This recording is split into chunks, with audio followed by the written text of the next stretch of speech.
How's it going, everybody? Welcome back to the Many Interpretations Of, where this time we are looking at Gigantoraptor, the massive late Cretaceous oviraptorosaur. So, many of you have already pointed out, and this is absolutely true, there are not a lot of depictions of this fella.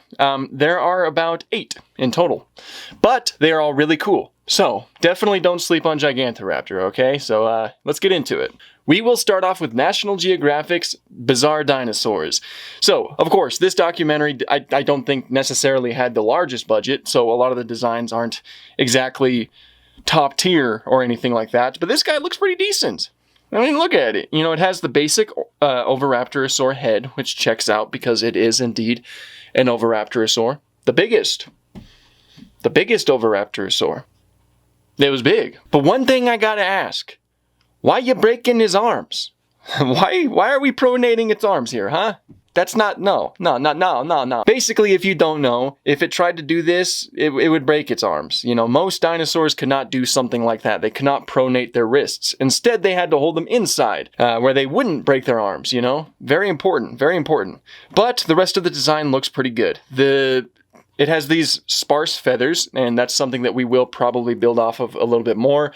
But oviraptorosaurs likely did have feathers, and this sparse feathering is pretty likely. Because Gigantoraptor suffers from something I like to call being huge.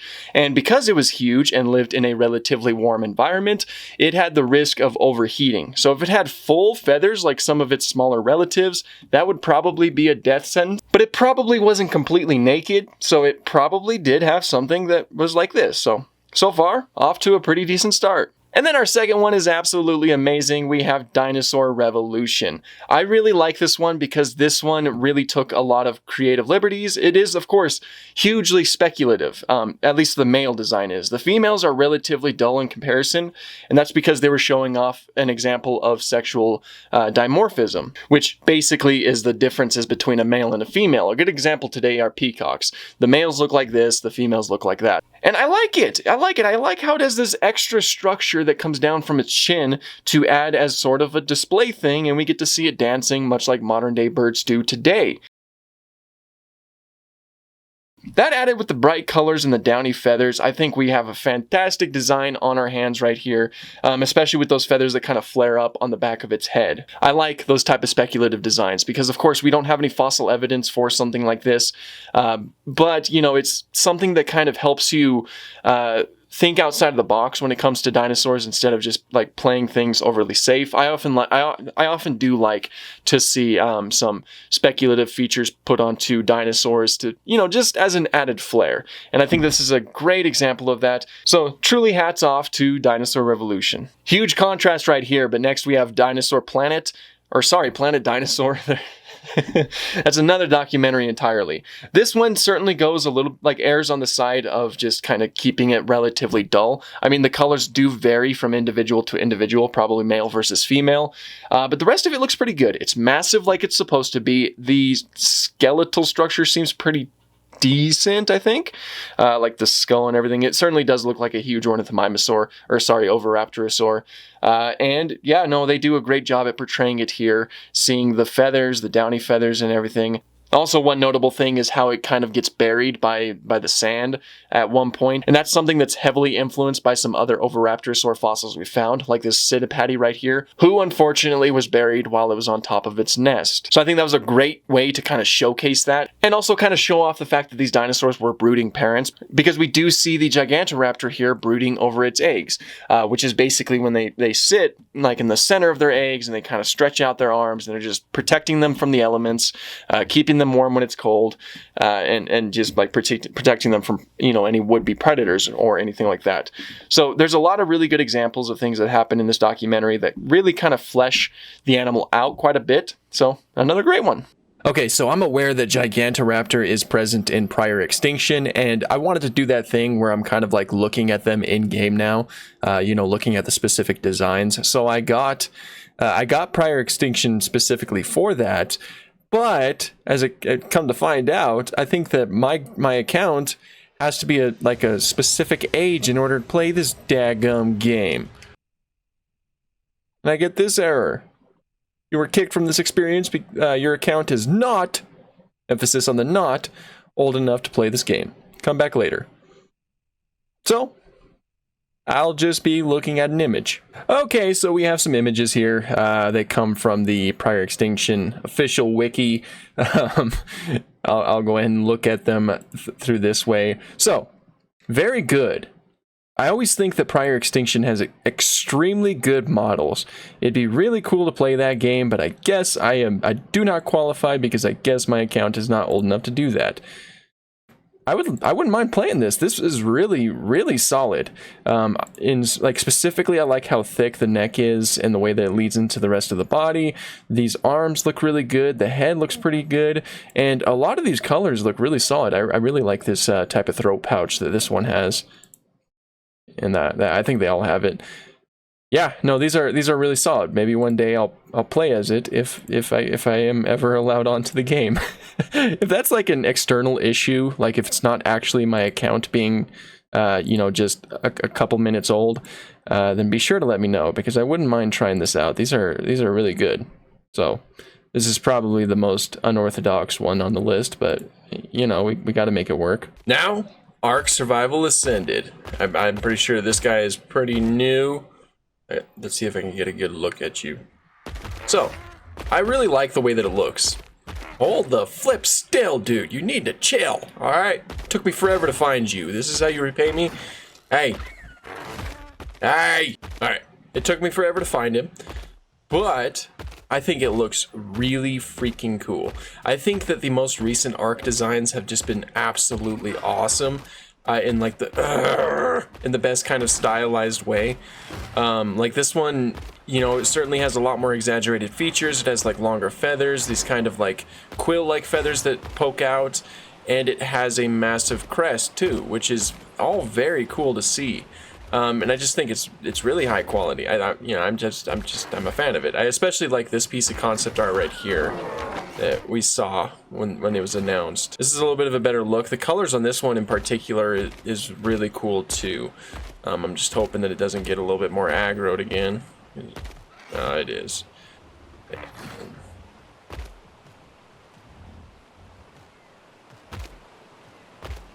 But yeah, no, I think that they really killed it.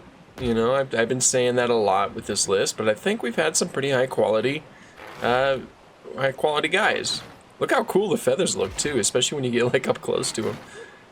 Yeah, I know, but you can't hurt me. You can't hurt me here. I like that flapping too. That's really fun. Oh my gosh, there's a baby. I didn't know that was a thing. This giant nest isn't just purely cosmetic. That is so cool. And it's got like little feathers in here. It's like made up of feathers and twigs, and he's got this adorable little baby just kind of hanging out. What's up? If I took you, can I like tame you? And this is something else I wanted to bring up. It looks like that's not necessarily a crest on top of its head. You can really see it good on the baby because the baby's not trying to kill me. But it doesn't really look like it's like a keratin crest. It looks more like it's feathers. That's cool. That is really cool. Like, let's see if I can see it a little bit with you. Kind of, barely. I'll have to put up an image. Oh no. Save your baby. It's also extremely massive. Like, I think this is pretty good size, comparable to the real animal. But yeah, I think I've looked at this one a little bit more in depth than I thought I would before, so at least it was a worthy download. So I'm just gonna hang out with this guy right here.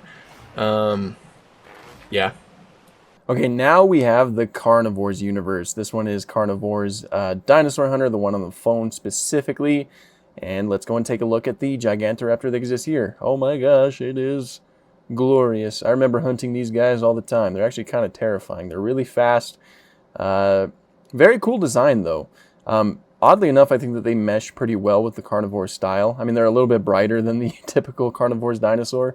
Carnivores has a very vintage look to it, like very old paleo art is what inspires the dinosaur designs. And this one certainly looks a lot more modern with its bright colors and, of course, the feathers that are present. But I don't know. I like it. It's very thin. He's a very thin boy. And just I think that the colors kind of complement it very nicely, and I like seeing it in this kind of like low res texture. It's just, I don't know. I think it looks pretty cool. I think it was added to the game when they were adding a whole bunch of new updated dinosaurs like the Carnivores and the Iguanodon. I think Gigantoraptor, things like that, and they all looked like aesthetically, stylistically, they looked extremely different to the ones that were already in the game.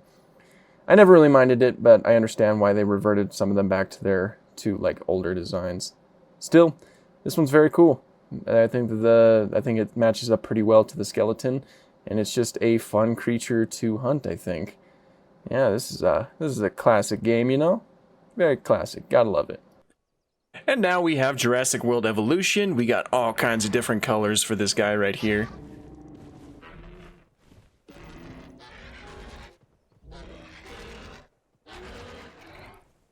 Some nice animations.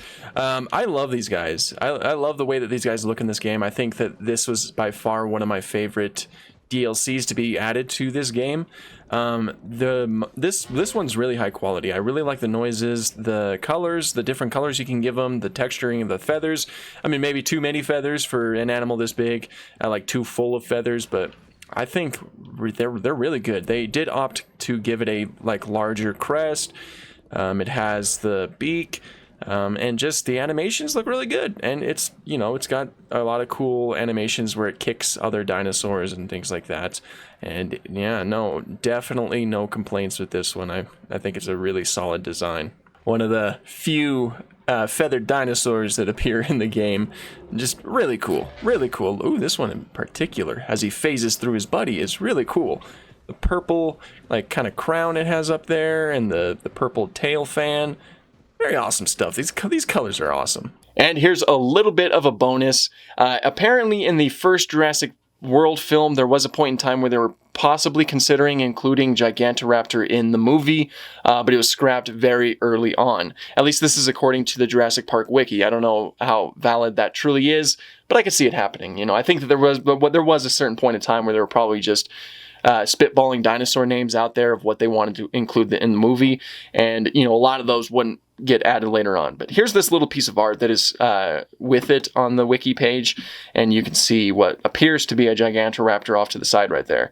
That would have been a cool thing to see. It would have been different and a unique addition, but unfortunately it is not included. And that is all we have right here. This could very well be the shortest episode in the series. I did not know there was going to be that few amount of them. Like that there was not a lot, which is crazy. It's Gigantoraptor.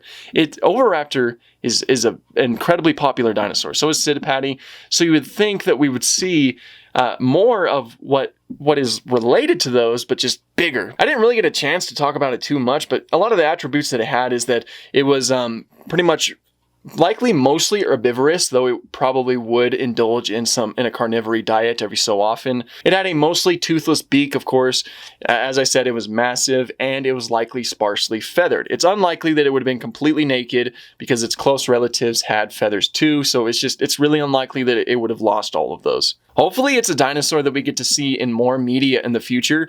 I'd certainly like to see it because it's certainly a unique dinosaur. And one that does deserve a little bit more of a spotlight. So here's to hoping that we see more of that. Anyway, that's pretty much all we have for this one. The next video will be on Arthropleura, the giant millipede. I think it has more media depictions. The only thing is that a lot of them are relatively the same. So there's not going to be a lot of creative dialogue in that video either. But it will certainly be fun because that is another animal that does deserve a little bit more recognition. They all do, honestly. Like every single prehistoric animal does. They're really cool. And then after that, we might take a week or so as a break from the many interpretations of before I put up the next poll. We'll see. We'll see, honestly. I'm not slowing down videos or anything like that. I'm rushing to try to get everything caught up as of right now because life has been incredibly hectic and busy, mostly with my job. But, you know, once I get everything situated, this upload schedule will be better anyway. So possibly expect to see a break after the Arthropleura video. It won't be a long break, but just know that that's a possibility. Anyway, that is pretty much all I have for this one. Thank you guys so much for watching. Be sure to like, comment, and subscribe. That certainly does help out a lot. And have an awesome day.